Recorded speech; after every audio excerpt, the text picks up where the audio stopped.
Hello students, कैसे हैं आप लोग? Students and in fact viewers also.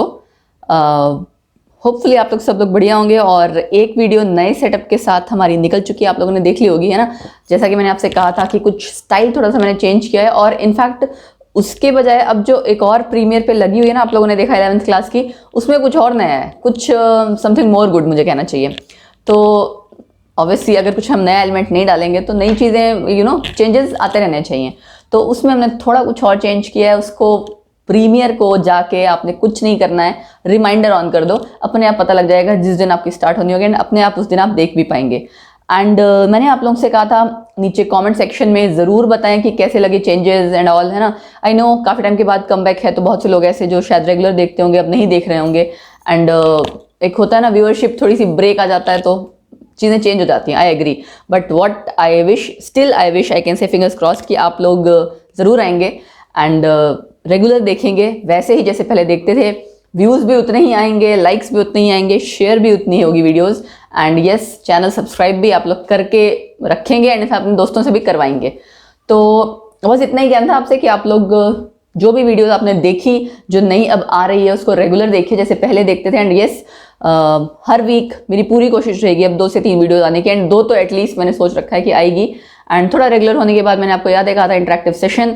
And yes, एक इंटरेक्टिव सेशन, या इंटरेक्टिव सेशन तो नहीं कहना चाहिए, एक इवेंट FB पे ड्यू है, शायद दिवाली पे। I just hope that. तो वो एक सेशन होगा एंड जो भी चीज़ें आपको अपडेट्स पता लगती रहेंगी। तो लेक्चर स्टार्ट करते हैं, उसके बाद लेक्चर के एंड में अगेन थोड़ी बहुत कुछ बातें, कुछ इन्फॉर्मेशन जो आपसे शेयर करनी है।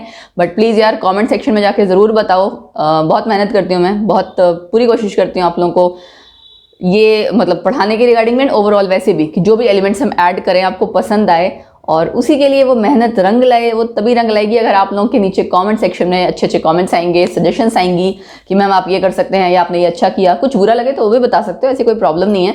एंड यस, बी फेयर, जिसको कहते हैं ना कि सच बताओ जो आपको लग रहा है, ठीक। अच्छा लग रहा है तो अच्छा बताओ, कुछ इंप्रूवमेंट चाहिए तो डेफिनेटली बता सकते हो, क्योंकि चैनल आपका ही है। और अगर मैं पढ़ाने आती हूँ तो पढ़ाने के साथ साथ आप लोगों से भी मुझे बहुत कुछ सीखने को मिलेगा अगर आप कमेंट सेक्शन में उतना ही इंटरेक्टिव मतलब एक तरह से होंगे मेरे साथ। तो बस स्टार्ट करते हैं अपना चैप्टर जहां हमने छोड़ा था उसके आगे, है ना। हमने कुछ न्यूमेरिकल्स किए थे जो मैंने कहा था रह गए थे।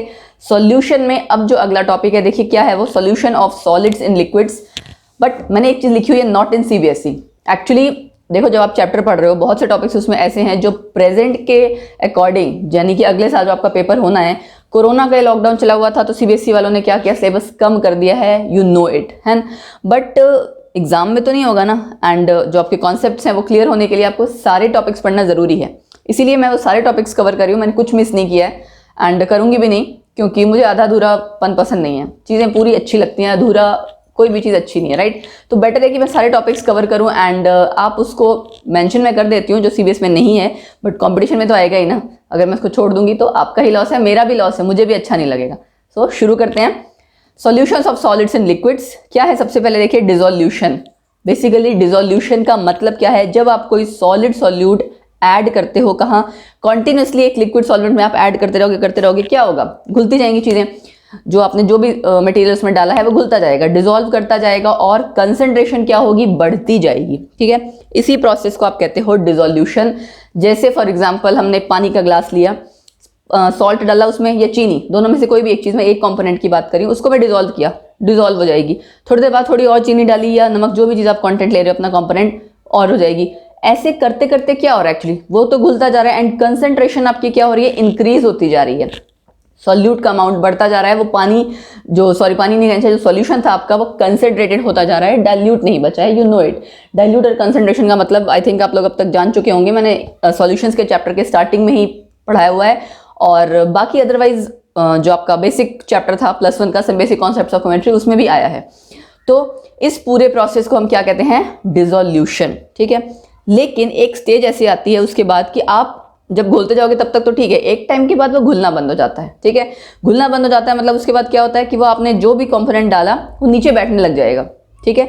सो a stage is reached that there is no further, क्या कहना चाहिए, dissolution, because from the solution solute particles क्या हो रहा है एक्चुअली बार बार कोलाइड कर रहे होते हैं, ठीक है, टकरा रहे होते हैं सॉल्यूट पार्टिकल्स के, जो सॉलिड पार्टिकल्स हैं उनके साथ। तो जब सारे पार्टिकल्स आपस में टकराने लगेंगे क्या होगा, बार बार लास्ट में आके सेपरेट आउट हो जाते हैं वो सॉल्यूशन से, ठीक है, उसे हम क्या कहेंगे, क्रिस्टलाइजेशन, क्योंकि वो क्रिस्टल की फॉर्म में वापस आ जा रहे हैं, ठीक है। सो बेसिकली हुआ क्या, पहले आपका जो कंपोनेंट था घुलता गया, एक स्टेज आई जब वो घुलना बंद हो गया और नीचे आपको दिखेगा, देखने में ऐसा लगेगा कि नीचे बैठ गया, घुलना बंद हो गया है, बट एक्चुअली जो वो स्टेट आती है that is the state of equilibrium, जब रेट ऑफ डिसोल्यूशन आपका किसके बराबर हो जाता है, रेट ऑफ क्रिस्टलाइजेशन के, ठीक है, rate of dissolution rate of crystallisation बराबर हो जाता है, इक्विलिब्रियम आपका आ जाता है। इस स्टेट में जो आपका सॉल्यूशन है उसे हम कहते हैं सैचुरेटेड सॉल्यूशन। सैचुरेटेड मतलब बस बहुत हो गया, उससे ज्यादा उसमें आप नहीं घोल सकते हो,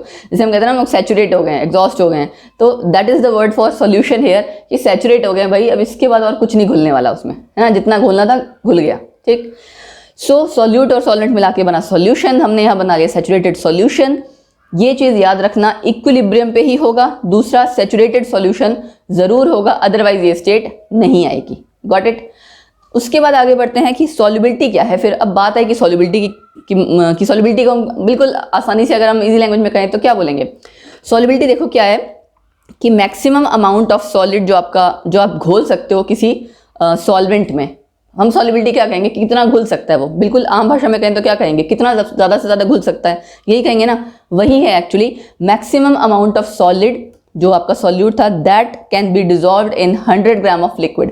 तो जो आपने सॉल्यूट घोला, सॉल्वेंट में घोला, सॉलिड लिक्विड कंपोनेंट है, ठीक है, कितना मैक्सिमम अमाउंट आप उस सॉलिड का घोल सकते हो लिक्विड में, लिक्विड की भी आपकी वो फिक्स कर रखी है कितनी, 100 ग्राम्स में, ये भी आपका ग्राम में था, ये भी आपका ग्राम में था। To form the saturated solution, ये लाइन कह लो, ये कंडीशन कह लो, that is really very important, क्योंकि अगर सैचुरेटेड नहीं है तो ऑब्वियसली इक्विलिब्रियम नहीं आएगा, सॉल्युबिलिटी का पता ही नहीं लगेगा, क्या पता उससे ज्यादा घुलता हो, है ना। सैचुरेटेड हम क्यों चेक कर रहे हैं, क्योंकि आप एक क्या कह सकते हो कि इसको जैसे सपोज करो डे टू डे लाइफ में भी हम कहते हैं हमारे पास स्ट्रेस आ रहा है, आप स्ट्रेस में काम करते जा रहे हो, वो लिमिट आपको अपनी कैसे पता लगेगी, that is the thing actually here also, कि आपको अपनी वो लिमिट कैसे पता लगेगी कि भाई कितना और सब्सटेंस घुल सकता था। इसीलिए मैंने कहा सैचुरेटेड सॉल्यूशन वाली कंडीशन बहुत इंपॉर्टेंट है, उसके बिना हम सॉल्युबिलिटी को डिफाइन नहीं कर सकते and at that particular temperature, because अगर आप टेम्परेचर बढ़ाते हो आपको पता है चीज़ें जो कंपोनेंट है वो और घुल जाता है। तो डेफिनेटली फैक्टर्स अफेक्टिंग हम पढ़ेंगे, फैक्टर्स अफेक्टिंग में एक फैक्टर आपका टेम्परेचर भी होगा। तो आई होप ये क्लियर हो गया आपको, सॉल्युबिलिटी, डिसोल्यूशन क्या है, क्रिस्टलाइजेशन क्या है। ओके, तो सॉल्युबिलिटी पता लग गई हमें। अब हम क्या करेंगे, क्या पढ़ेंगे आगे, factors affecting solubility of solid in liquid, कि क्या क्या फैक्टर हैं जो उसको सॉलिड को घुलने में जो हेल्प कर रहे हैं लिक्विड में, कितना घुलेंगे कितना नहीं, दैट ऑल।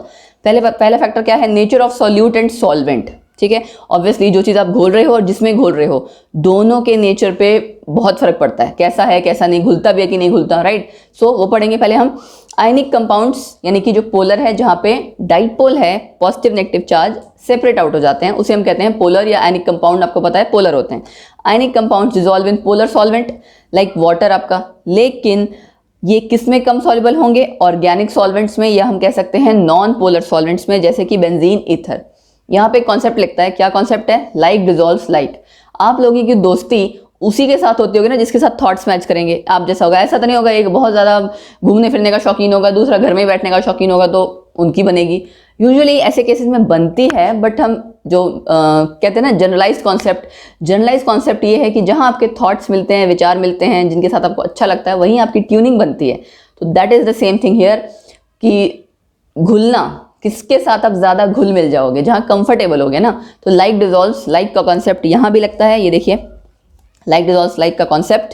NaCl जैसे आयनिक कंपाउंड है, ज़्यादा सॉल्युबल होगा वाटर में then NaCl is more soluble in water then sugar. यहाँ सॉरी शुगर नहीं आना चाहिए था, ये मुझसे गलत लिखा गया है, it should be any you can say कोई दूसरा वो होना चाहिए था, ऑर्गेनिक सॉल्वेंट, बेंजीन कर लेते हैं, ठीक है, फाइन।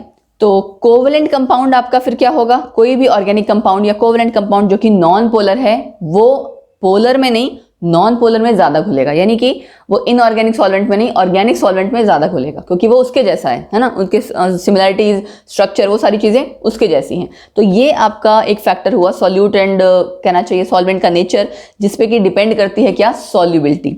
फिर बात आती है जैसे आपने सपोज, ये तो मैंने आपको बता ही दिया कि आयनिक कंपाउंड्स पोलर सॉल्वेंट में क्यों घुल रहे हैं। उसका रीजन है उनके बीच में strong electrostatic forces of attraction. ठीक है, strong electrostatic forces of attraction होगी आयंस के बीच में, आयंस किसके, क्रिस्टल के, और जो सॉल्वेंट के मॉलिक्यूल्स हैं उनके बीच में। जितनी ज़्यादा अच्छी फोर्सेस होंगी उतनी आसानी से वो घुल जाएगा। अब बात आती है कि एक सब्सटेंस कब ज़्यादा घुलेगा, क्या कंडीशन हम कहें, उसमें क्या है, हाइड्रेशन एनर्जी ज़्यादा होनी चाहिए in comparison to lattice energy. अब ये है क्या चीज़ भाई दोनों, लैटिस एनर्जी क्या है, सॉलिड के लैटिस की बात हो रही है कि वो जो लैटिस बना हुआ था ना आपका सॉलिड का, मतलब उसका एक पूरा जो क्रिस्टल स्ट्रक्चर था, वो आपकी लैटिस एनर्जी होता है एक तरह से अमाउंट ऑफ एनर्जी गिवन, कहना चाहिए कि अमाउंट ऑफ एनर्जी आपको देनी पड़ रही है उस लैटिस को ब्रेक करने के लिए। हाइड्रेशन एनर्जी क्या है, वो एनर्जी जो कि अमाउंट ऑफ एनर्जी रिलीज्ड है। ठीक है, जब आपका हाइड्रेशन अगर आप बोल रहे हो तो पानी की बात है, सॉल्वेशन बोल रहे हो तो कोई भी सॉल्वेंट हो सकता है। हाइड्रेशन मैंने बोला तो इसका मतलब मैं कंसीडर कर रही हूँ कि हमने सॉल्वेंट वाटर लिया है, तो जो सॉल्वेंट मॉलिक्यूल्स, जो वाटर मॉलिक्यूल्स कंपाउंड आपके सॉल्यूट पार्टिकल्स को घेरेंगे, उसके बाद एक हाइड्रोजन एनर्जी ऑब्वियसली घुलेगा तो हाइड्रेशन एनर्जी रिलीज होती है। तो बेसिकली दोनों में से एक एनर्जी आपकी, यानी कि हाइड्रेशन वाली अमाउंट ऑफ एनर्जी रिलीज्ड है और ये अमाउंट ऑफ एनर्जी रिक्वायर्ड है, तो जाहिर सी बात है भाई कोई रिएक्शन कब फेवरेबल होगी, जब उसकी एनर्जी रिलीज हो रही है वो तब ज्यादा फेवरेबल होगी। ऐसा नहीं कि उसको एनर्जी ज्यादा देनी पड़े। तो कंडीशन आपकी क्या हो गई, हाइड्रेशन एनर्जी ज्यादा होनी चाहिए in comparison to lattice energy. Yes, you got it right. So देखो मैंने लिखा भी हुआ है, energy is given out when ion gets hydrated by water molecules. जो आपका आयन था ना सॉल्यूट का, वो पानी के मॉलिक्यूल से जब घिर जाएगा तो एनर्जी रिलीज होती है। That energy release is actually hydration energy. और अगर पानी नहीं है, कोई दूसरा सॉल्वेंट है, तो उसका नाम आ जाएगा सॉल्वेशन एनर्जी। गॉट इट, ठीक है। दूसरा आपका आता है लैटिस एनर्जी। ठीक है, रिक्वायर्ड है for splitting of ionic compound. ठीक है, मैंने आपको पहले बता दिया कि आयनिक कंपाउंड को आपको आयंस में तोड़ना होगा, जो एनर्जी देनी पड़ेगी वो क्या है, लैटिस एनर्जी। तो जब ज्यादा एनर्जी देनी पड़े तब भाई आसानी से काम नहीं होगा। क्यों, मेहनत तो कोई भी नहीं करना चाहता ना, लेकिन मेहनत करनी पड़ती है, बिना मेहनत किए बात नहीं बनती है। ठीक है, चलिए आगे बढ़ते हैं। ये हमारा पूरा एक फैक्टर हुआ, nature of solute and solvent. अब अगला फैक्टर हमारा यस टेम्परेचर आएगा। ठीक, ओके। तो अब जैसे आयनिक कंपाउंड्स वाला आपका जो केस था कि पोलर में क्यों घुलते हैं, वैसे आपका ऑब्वियसली नॉन पोलर कंपाउंड्स का भी है कि नॉन पोलर में क्यों घुलते हैं। उनके बीच में कौन सी इंट्रैक्शन ज़्यादा होंगी, सॉल्यूट सॉल्यूट, और कई जगह वैन डर वाल्स फोर्सेज होंगी, है ना, कई जगह आपकी सॉल्यूट सॉल्वेंट, तो अलग टाइप की आपकी इंट्रैक्शंस हैं, उसी पे बेस्ड है।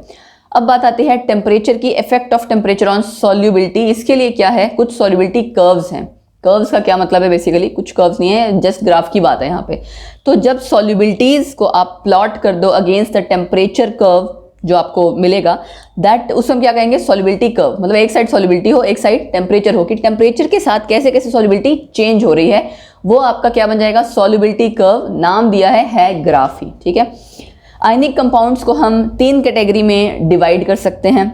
किस बेसिस पे, on the basis of effect of temperature on solubility. ठीक है, इस बेसिस पे आप जब आयनिक कंपाउंड्स को 3 कैटेगरी में डिवाइड करोगे तो सबसे पहले कैटेगरी देखो क्या है, वो कंपाउंड्स जिनकी सॉल्युबिलिटी इंक्रीज करेगी continuously with the increase of temperature. मतलब जैसे जैसे आप टेम्परेचर बढ़ाते जाओगे उसकी सॉल्युबिलिटी बढ़ती जाएगी।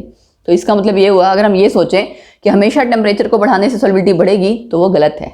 अब अगर आप इंसान सोचे तो हम यही सोचते हैं ना, कोई बात नहीं इसको गर्म कर लो थोड़ा घुल जाएगा, राइट। तो लेकिन ऐसा होता नहीं है, सब जगह ये चीज़ नहीं होगी। ठीक, तो पहला जो आपकी कैटेगरी आई वो सब्सटेंसेस, वो कंपाउंड जिनकी सॉल्युबिलिटी इंक्रीज करेगी continuously with increase of temperature. ठीक है, कौन कौन से आएंगे, देखो मैक्सिमम आप देख सकते हो आयनिक कंपाउंड्स है। यस आई एग्री, शुगर हो गया, शुगर तो नहीं खाना चाहिए, चलो सॉल्ट हो गया। ठीक है, एंड मोस्टली आयनिक कंपाउंड्स जो आपके इस तरह से जो आयंस में डिसोशिएट हो जाते हैं, वो टेम्परेचर के साथ जल्दी, अगर उनका टेम्परेचर आप बढ़ाओगे तो जल्दी आयनाइज होंगे, जल्दी आयंस देंगे और जल्दी घुलेंगे, राइट। सो रीजन क्या है, process of dissolution is endothermic. ये है एक्चुअली मेन रीजन।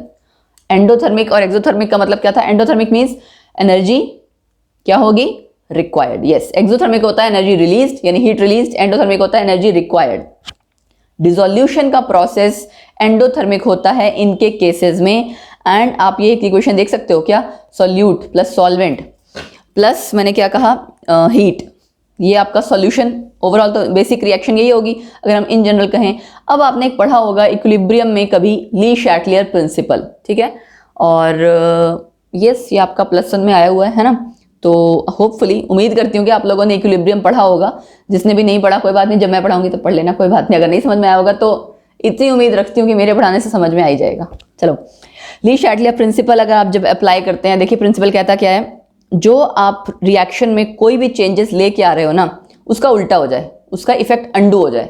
अंडू का मतलब उल्टा हो जाए, अंडू करते हैं ना हम कंप्यूटर्स में, दैट इज अंडू, मतलब जो आपने किया वो वापस हट जाए, पसंद नहीं आया हमें, वही चीज़ है कि आपने जैसे टेम्परेचर बढ़ाया मतलब यहाँ देखो हीट किस साइड है, एंडोथर्मिक मतलब हीट आप रिक्वायर यानी कि आपको जरूरत पड़ी एनर्जी की, तो ये आपकी लेफ्ट हैंड साइड है। एंडोथर्मिक में हीट हमेशा लेफ्ट हैंड साइड होगी, एक्सोथर्मिक में हीट रिलीज्ड तो राइट साइड होती, ठीक है। अभी आपका दूसरा केस आएगा तब पता लगेगा। तो टेम्परेचर आपने बढ़ाया, इक्विलिब्रियम किस डायरेक्शन में जाएगा, इक्विलिब्रियम उस डायरेक्शन में जाएगा जहां पे आपका टेम्परेचर कम हो जाए। मतलब आपने क्या चेंजेस लाने की कोशिश की कि टेम्परेचर आप बढ़ा रहे हो, तो इसका अंडू इफेक्ट क्या होगा कि टेम्परेचर घट जाए। टेम्परेचर कब घटेगा, यहाँ तो टेम्परेचर हीट इस साइड है, इस साइड तो हीट है नहीं, टेम्परेचर कब घटेगा जब डायरेक्शन आपकी फॉरवर्ड वाली हो। सो इन विच हीट इज एब्जॉर्ब्ड, यानी ये चीज कम कब होगी ना, टेम्परेचर कब घटेगा जब ये चीज आपकी एब्जॉर्ब होती जाए, कम होती जाए, तो वो आपकी रिएक्शन कहाँ जाएगी, फॉरवर्ड डायरेक्शन में, ठीक। तो ये आपका हो गया पहला केस। अब बात आती है दूसरे केस की, वो सब्सटेंसेस जिनकी सॉल्युबिलिटी डिक्रीज करती है continuously with increase of temperature. उल्टा हो गया, अभी तक हम बात कर रहे थे डायरेक्टली प्रोपोर्शनल, अब हो गया इनवर्सली प्रोपोर्शनल। यहाँ पे आपका एग्जांपल आ गया cerium sulphate, sodium carbonate 10H2O, ठीक है। तो ये आपके कुछ कंपाउंड्स हैं, एग्जांपल जरूर याद रखना। ऐसा क्यों है, क्योंकि यहाँ पे प्रोसेस ऑफ डिसोल्यूशन क्या हो जाएगा, उल्टा हो जाएगा, एक्सोथर्मिक। पहले एंडोथर्मिक था ना, अब हो जाएगा एक्सोथर्मिक। एक्सोथर्मिक से आपकी सारी चीजें चेंज हो जाएंगी। आइए देखिए कैसे। तो जैसे आपका उस केस में था ना कि प्रोसेस ऑफ डिसोल्यूशन एंडोथर्मिक है, सेकंड केस में मैंने क्या कहा, एक्सोथर्मिक है। एक रिएक्शन लिखते हैं, देखो रिएक्शन में क्या लिखोगे आप, सॉल्यूट जो आप घोल रहे हो है ना, प्लस सॉल्वेंट, और मैंने कहा रिएक्शन है आपकी एक्सोथर्मिक। एक्सोथर्मिक मतलब सॉल्यूशन जो बनेगा प्लस में हीट आपकी आ गई राइट हैंड साइड। अब ली शैटले प्रिंसिपल लगाओ जरा। टेम्परेचर क्या हो रहा है आपका, आपने टेम्परेचर बढ़ाया, हम क्या करें, टेम्परेचर जैसे जैसे बढ़ता जा रहा है आपकी सॉल्युबिलिटी घटती जा रही है। टेम्परेचर बढ़ रहा है, करना क्या है हमें, टेम्परेचर घटाना है। टेम्परेचर कब घटेगा, जब ये हीट कम होती जाएगी। कम कब होगी, जब ये बैकवर्ड डायरेक्शन में जाएगा, दैट्स व्हाई सॉल्युबिलिटी आपकी डिक्रीज हो जाएगी। क्लियर हो गया, आई होप आपको ये चीज़ क्लियर हो गई होगी। थोड़ा सा एग्जांपल ध्यान रखना है, थोड़ा सा मेन जो पूछा जाता है ना वो मेन पूछी जाती है चीज़ें, प्रोसेस ऑफ डिसोल्यूशन कैसा था, ठीक है। मैंने पता है जब ये वीडियो शूट की ना, बीच में ऐसे बोल दे रही हूँ, बात याद आ गई, तो मुझे पता है जब मैंने सामने देखा तो मुझे ऐसा लगा कि ये माइक लगा हुआ है। आई डोंट नो आप लोगों को कैसा लगा, तो अच्छा लगा मेरे को ये सेटअप, मतलब कुछ डिफरेंट सा है उसमें। मैं नीचे छोटी सी दिख रही हूँ एंड है ना, तो आप लोगों ने देख के क्या सोचा, क्या इमेजिन किया, मैं बहुत इमेजिन कर रही हूँ, तो मुझे इमेजिन मत करवाओ यार, बेटर है कि नीचे कमेंट सेक्शन में बता ही दो, है ना, तो मेरे लिए भी अच्छा हो जाएगा। मुझे तो ये माइक लग रहा है, आप सेटअप अगर देख के आपको कुछ थोड़ा बहुत आइडिया लगे कैसा लग रहा है कैसा नहीं, तो ज़रूर बताना, ठीक है। Okay, back to the topic. तीसरा पॉइंट हमारा, मतलब 3 कैटेगरी थी, तीसरी क्या कैटेगरी है, वो सब्सटेंसेज जिसकी हम कहना चाहिए सॉल्युबिलिटी डज नॉट इंक्रीज और डिक्रीज कॉन्टिन्यूसली। भाई होगी तो, लेकिन कॉन्टिन्यूसली नहीं होगी, ब्रेक्स में होगी। जैसे एग्जांपल देखो, यहाँ पे कैल्शियम क्लोराइड दिया हुआ है, पहले टूटेगा 4H2O, फिर टूटा फिर 2H2O, तो मतलब ब्रेक्स में हो रही हैं चीज़ें, कॉन्टिन्यूसली नहीं है। यही सेम चीज़ यहाँ पे भी है सोडियम सल्फेट के साथ। वो सब्सटेंसेज जिनका कि पर्टिकुलर टेम्परेचर पे वो चेंज हो जाते हैं एक पॉलीमॉर्फिक फॉर्म से दूसरी पॉलीमॉर्फिक, ये अलग अलग आपके पॉलीमॉर्फिज्म हमने मैंने टॉपिक तो क्या एक्चुअली टर्म बताई हुई है कि एक ही सब्सटेंस अलग अलग अगर आपके इस तरह से उसमें स्ट्रक्चर में एग्जिस्ट कर रहा है, उसे हम कह देंगे पॉलीमॉर्फ्स हैं, पॉलीमॉर्फिज्म शो करता है। तो ये अलग अलग पॉलीमॉर्फिक फॉर्म हैं, जब आप हीट करते हो ये अलग अलग अपनी फॉर्म्स में कन्वर्ट हो जाते हैं, टूटते जा रहे हैं। इस तरह के सब्सटेंसेस आपकी ये कैटेगरी में लाई करते हैं जिनका इंक्रीज और डिक्रीज कॉन्टिन्यूसली नहीं होता, ठीक है। तो उनकी सॉल्युबिलिटी भी कॉन्टिन्यूस इंक्रीज या डिक्रीज नहीं होगी, वेरी करती रहेगी ऑब्वियसली, है ना। फिर एक टर्म आती है ट्रांजिशन टेम्परेचर। टेम्परेचर एट विच एक फॉर्म जो आपने देखी वो चेंज हो जाएगी दूसरे फॉर्म में, that is actually transition temperature. नाम से पता लग रहा है ट्रांजिशन मतलब चेंज होगा, नाम इसी से पता लग रहा है ना। सो ट्रांजिशन टेम्परेचर हो गया हमारा temperature at which one polymorphic form substance की gets converted into another, that gets changes into another, एक ही बात है। ये था आपका 32.4 डिग्री सेल्सियस से अगर ज़्यादा हो जाए तो ये इसमें कन्वर्ट हो जाएगा, वापस कम करोगे तो इसमें आ जाएगा। क्लियर। अब बात आती है प्रेशर। प्रेशर का लीस्ट इफेक्ट है on the solubility of solid in liquid. क्यों? क्योंकि आपको पता है सॉलिड लिक्विड दोनों कैसे होते हैं, इनकम्प्रेसिबल, आप उनको दबा नहीं सकते हो। गैसेस होती तो डेफिनेटली फर्क पड़ता, लेकिन इनके केस में फर्क नहीं पड़ेगा, ठीक है। आई होप बीच में वॉइस गई ना हो, वैसे मैंने माइक पे हाथ मार दिया बट सॉरी। तो दोबारा बोल देती हूँ, प्रेशर का इफेक्ट सॉल्युबिलिटी पे नहीं पड़ेगा इस केस में, क्योंकि सॉलिड लिक्विड देखो दोनों ही इनकम्प्रेसिबल हैं। Got it. सो ये थे हमारे दोनों factors, temperature and nature of solute and solvent, जो कि हमने पढ़े solubility of solid in liquids में। तो ये पूरा टॉपिक जनरल था, बट इसको समझना जरूरी है क्योंकि जो अगला टॉपिक है वो गैसेस से रिलेटेड होगा। और डोंट वरी, अभी नहीं पढ़ा रही, अगले लेक्चर में पढ़ाऊंगी, इतनी भी क्या जल्दी है। सो फिलहाल इतना ही पढ़ो, ठीक है। इतना इसको पढ़ के रिवाइज करो। थोड़ा थोड़ा क्या होता है ना, डेली देखो सबकी लाइफ बहुत बिजी है, थोड़ा थोड़ा मैं बनाती रहूंगी टॉपिक्स, थोड़ा थोड़ा आप पढ़ते रहोगे, डेली रेगुलर पढ़ते रहेंगे, गैप नहीं आएगा, ऐसा मैंने सोचा है। और जब ज़्यादा टाइम मिलेगा तो हम अच्छे से पढ़ लेंगे, गप्पे मारेंगे, इंटरेक्टिव सेशन करेंगे, ठीक है। क्विज का टाइम मिला तो क्विज भी कर लेंगे, क्या जा रहा है। लेकिन क्विज करने के लिए पहले तैयारी करनी पड़ेगी, रेगुलर आपको भी पढ़ना पड़ेगा और मुझे रेगुलर वीडियो डालनी पड़ेगी तब, ठीक है। सो अगेन गाइज, कुछ नहीं कहना, बस यही कहना था मुझे कि आप लोग लाइक शेयर सब्सक्राइब जरूर करो। जो लोग नए हैं चैनल पे प्लीज सब्सक्राइब करो, ठीक है, चैनल को। और लाइक ज़्यादा से ज़्यादा करोगे तो अच्छा रहेगा। मतलब उम्मीद करती हूँ कि पसंद ही आ रही होगी, कुछ नया है, डिफरेंट है। शेयर करो ज़्यादा से ज़्यादा, कमेंट सेक्शन में अपने व्यूज़ प्लीज़ शेयर कीजिए।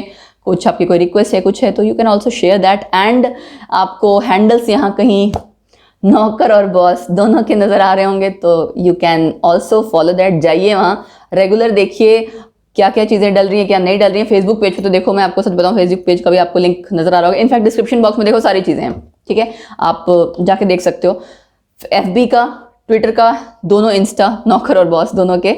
एंड नौकर बॉस वाला पता नहीं आप लोगों को कॉन्सेप्ट पता है कि नहीं पता है, एक बार चैनल को नीचे लिस्ट ना गो थ्रू करना, अपने आप पता लग जाएगा कि है क्या, ये कहानी क्या है नौकर बॉस की। अब पता नहीं आप लोग अबाउट सेक्शन में पढ़ते होगे, सोचते हो कि है क्या नौकर बॉस, एक बार जाओ एक्सप्लोर करो तो पता लगे क्या है, कहानी क्या है इस नौकर बॉस के पीछे, ठीक है। और देन उसके बाद यस, फेसबुक पेज पे मैं रेगुलर क्वेश्चंस डालती हूँ, कम्युनिटी पोस्ट में रेगुलर क्वेश्चंस डालते हैं, एंड वो दोनों ही क्वेश्चंस डिफरेंट होते हैं, सो दैट आपके लिए भी कंटेंट डिफरेंट रहे, क्वेश्चन डिफरेंट रहे, केमिस्ट्री से आप लोग और ज़्यादा जुड़ें और ज़्यादा जाने अपनी डे टू डे लाइफ को लेके भी, एंड वैसे भी आपका इंटरेस्ट क्रिएट हो, मेरी पूरी कोशिश रहती है। सो बस इसी कोशिश के साथ मैं अपनी कोशिश कर रही हूँ, आप लोग अपनी कोशिश कीजिए, अपना प्यार बढ़ाते रहिए, और बस खुदा करे चीज़ें बहुत अच्छे से रंग लेके आए, है ना। And yes, last very beautiful line, keep unrolling the mystery of chemistry with my self, yes, Chemophilus Laurika. Chemophilus Laurika मेरे चैनल का नाम है, with my self Laurika, at I am our channel बोलूँ कि माई चैनल बोलूँ, जो समझ लो यार, चैनल तो हम सबका ही है ना, at our channel Chemophilus Laurika. So bye bye, take care.